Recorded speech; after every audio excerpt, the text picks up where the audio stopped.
Greetings, fellow rebels. Welcome back to another episode of Dessert Time. I'm Trinity, and today we are going to make cake pops for your movie marathon this 4th. These cake pops are out of this world and are just the cake pops you've been looking for this holiday. Before we get started, don't forget to hit that subscribe button and that notification bell. That way you get notified every time I release a new video. Now, before we get started, I want to talk about some equipment. Many people think you need some of these fancy pans or these little cake pop makers, but you don't, okay? These suck. All we really need is just some cake, some food-safe gloves, and some icing. Now these are optional, but I just prefer them because it's easy just to take it all off because the next step is really messy. Your cake and your icing can be old or new. It doesn't really matter. I usually make cake pops if I have some cake left over, but I have a brand new cake and some brand new icing. Both recipes will be linked down below. So we're going to tear apart this cake with our hands to little crumbs, and then we're going to add in our icing and mix it in while we're wearing our gloves. Now that we have completed our cake pop dough, what we're going to do is we're going to line a tray with parchment paper, and we're going to roll out our balls and set them on this tray. Now, when we are making the balls, what we're going to do is we're going to take a pinch and we're going to roll it until it is well rounded and symmetrical. For all of the balls, we want them to be proportional.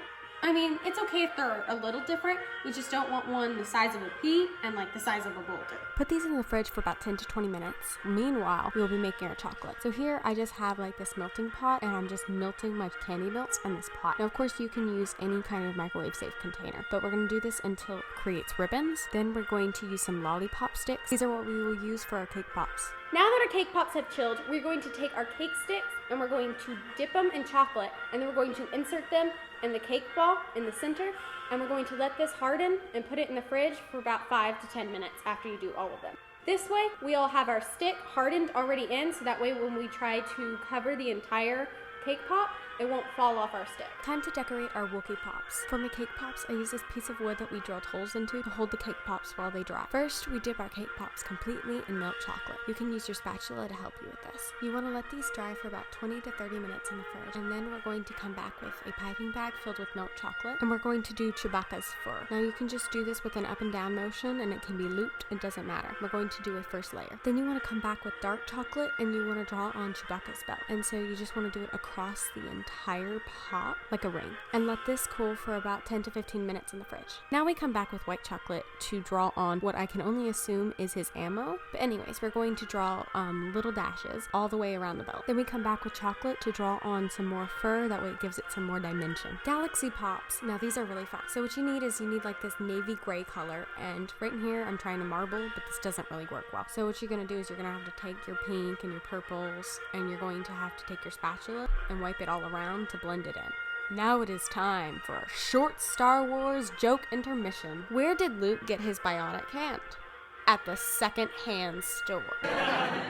And last one, why is Yoda such a good gardener? Because he has a green thumb. Now back to the video.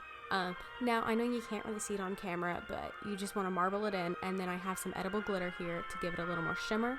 Last but not least, C3PO Pop. Now, you're going to take a light yellow and you're going to cover your entire cake pop. And you want to smooth this out because this is going to be our top layer, and people are going to focus on this. Let it cool for about 20 to 30 minutes. Then we're going to come back and we're going to draw the little line where his two parts of his metal head weld together. Then we're going to draw 2 little circles around his eyes because it looks like he has 2 circles around his eyes. Then we're going to come back with black, and we're going to do his 2 little eyes and a little smiley face.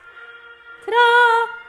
Here are our finished Star Wars cake pops. Thank you for making these with me today. Don't forget to leave a comment down below and maybe a big old thumbs up if you like this video. If you made these, I would love to see them. Here are my handles, my Instagram and my Facebook. Thank you again, and may the Force be with you. See you next month. Bye.